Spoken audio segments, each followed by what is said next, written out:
Bienvenue sur Africa 24 dans cette nouvelle édition de l'Africa Tonight, au sommaire de l'actualité.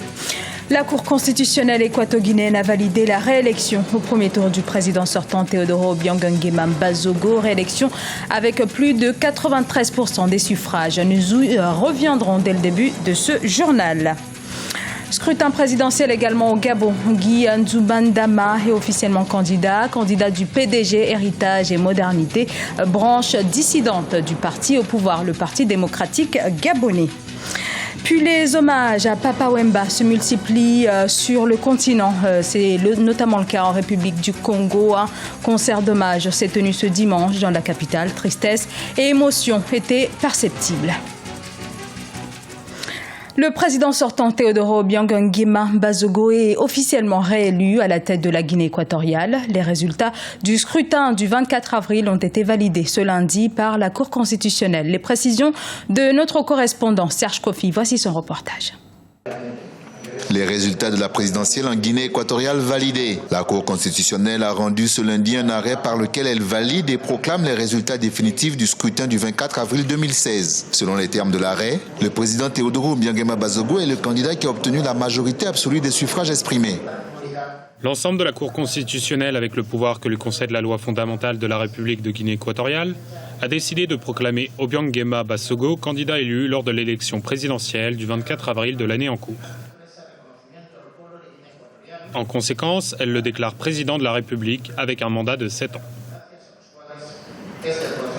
Juste après la décision de la Cour constitutionnelle, deux candidats malheureux, Thomas Monabang et Augustin Masoko Abegui, ont reconnu leur défaite à ce scrutin. Je lui dis de bien gestionner les affaires du pays et d'avoir les avantages sur la population, sur la santé, sur l'éducation, sur l'agriculture, et sans oublier la fonction publique parce que c'est la clé du pays. Ce qu'il doit faire, comme il a un grand parti, et son parti est bien financé, c'est un parti fort, et les membres de son parti sont bien préparés. Ce qu'il doit faire, c'est préparer le peuple. Parce qu'en Guinée équatoriale, le peuple de la Guinée équatoriale ne comprend pas ce qu'on appelle la démocratie. Au sein du PDGE, le Parti démocratique de Guinée équatoriale, c'est avant tout la victoire du peuple équato-guinéen. Bien sûr, le président lui-même aura à remercier le peuple dans quelques heures, mais en tant que son représentant, je peux quand même avancer que notre peuple a pu réassurer son avenir en appuyant le président de la République pour qu'il puisse conduire notre destinée dans le prochain septennat. Le président Teodoro Obiang Nguema Bazogo est donc réélu pour 7 ans à la tête de la Guinée équatoriale. Le début de son mandat commencera le jour de son investiture prévue avant la fin du mois de mai 2016. Au Gabon, Rassemblement Héritage et Modernité a désigné Guy Nzubandama candidat à la présidentielle d'août 2016. Depuis le mois d'avril, les démissions se sont succédées au sein du Parti démocratique gabonais, le parti au pouvoir. Cette désignation de l'ancien président de l'Assemblée nationale marque ainsi une nouvelle étape dans la fracture avec le PDG. Reportage au Gabon de notre correspondant Douglas Ntoutoum. Guy Nzubandama, l'ancien président de l'Assemblée nationale du Gabon, désigné candidat du Rassemblement Héritage et Modernité, l'aile dissidente du Parti démocratique gabonais au pouvoir.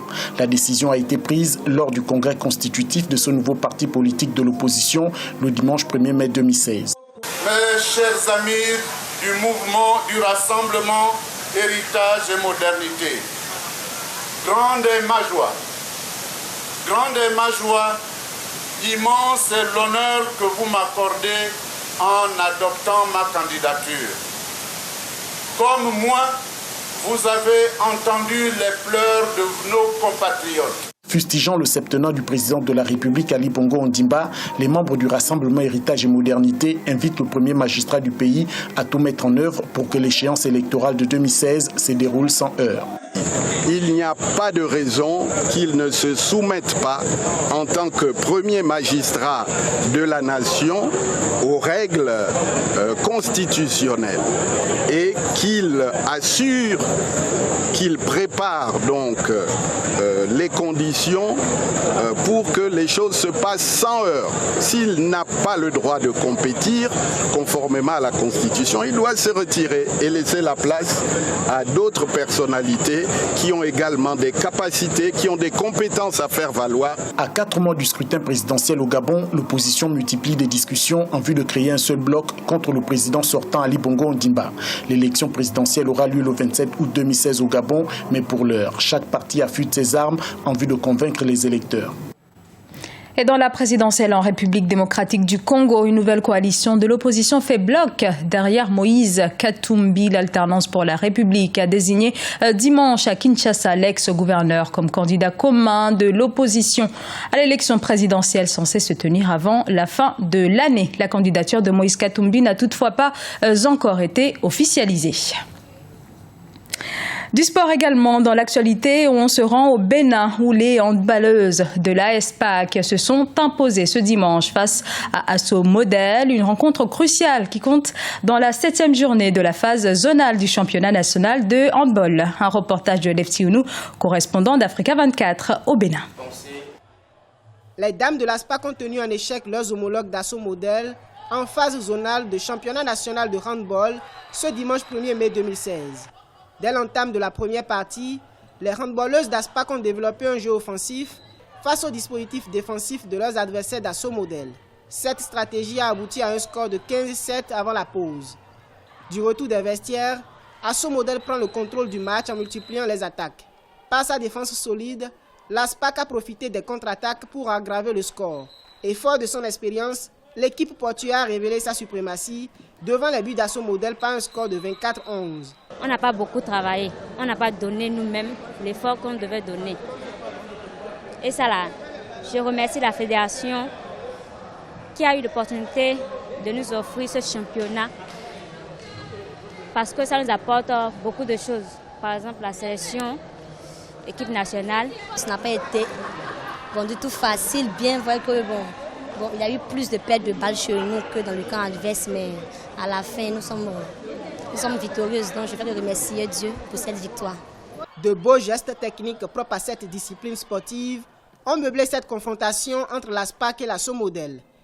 Ce championnat national de handball révèle non seulement des talents, mais il permet aussi d'améliorer la qualité professionnelle des acteurs de cette discipline. Après chaque match, il y a nos responsables techniques à divers niveaux, tant de la fédération que de la CCA, qui nous donnent font des remontrances, nous donnent des instructions par rapport au match à venir. Donc ça nous a permis d'améliorer quelque part notre niveau, quitte à mieux faire les saisons à venir. Flowers, ASPAC, UAC, Asso Model, Academia sont entre autres les équipes dames engagées dans ce championnat zonal de handball qualificatif pour la phase nationale. En dehors de la confrontation ASPAC-Asso Model, l'autre rencontre dames a opposé l'équipe de l'UAC à Flowers. Elle s'est soldée par un score de 11-25 en faveur de Flowers. Rappelons que la phase allée du championnat zonal de handball connaîtra son épilogue le 7 mai 2016. Brazzaville a donc rendu ce dimanche hommage à Papa Wemba, décédé le 24 avril en Côte d'Ivoire. L'émotion était palpable. Fans, mélomanes et sapeurs de la capitale ont pris part à un concert d'hommage, concert du souvenir avant l'inhumation mardi en RDC du roi de la rumba congolaise. Reportage au Congo de Deva Panzou.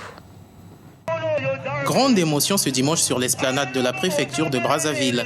Les Brazzavillois ont rendu hommage au roi de la rumba par un grand concert de musique. Plusieurs artistes ont presté pour saluer la mémoire du maître d'école. Ceux-ci n'ont manqué de témoigner la grandeur du disparu. J'ai commencé à le suivre à partir de Zaïko. Et quand il est arrivé dans son orchestre maintenant là, il a inclus le collé dans la musique. C'est quelqu'un qui a fait beaucoup de recherches dans la musique. C'est un monument qui est parti. Mais qu'est-ce que j'ai retenu de lui? J'ai été dans un même disque avec lui. C'était une valeur sûre de la musique congolaise et africaine. Et donc, c'est un monsieur noble et humble en même temps. Beaucoup d'artistes font du ndombolo, de la rumba, c'est grâce à ce monsieur. Donc, pour moi, Papa Wemba, c'est le roi de la rumba congolaise, je pourrais dire africaine. Papa Wemba, qui fut un grand sapeur, a été honoré par la présence de ses confrères qui ont défilé et dansé en sa mémoire. Même ses anciens collaborateurs ne réalisent toujours pas sa disparition. On était au studio avant qu'il parte à Abidjan.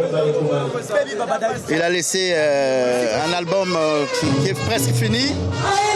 Et je ne réalise pas encore que ça soit arrivé comme ça. Est-ce qu'il le savait? Est-ce qu'il nous cachait des choses? Nous tous, on est dans les questionnements. Il y a des gens qui sont bien habillés, tout comme moi-même également. En fait, c'est l'idéologie que Papa Wemba nous a léguée. Rien qu'à travers la chanson, Wemba nous a fait rêver et nous a incités à être propres. L'organisateur a reconnu avoir perdu son maître, le premier musicien qu'il avait produit en 1982 lorsqu'il débutait sa carrière de producteur de spectacles.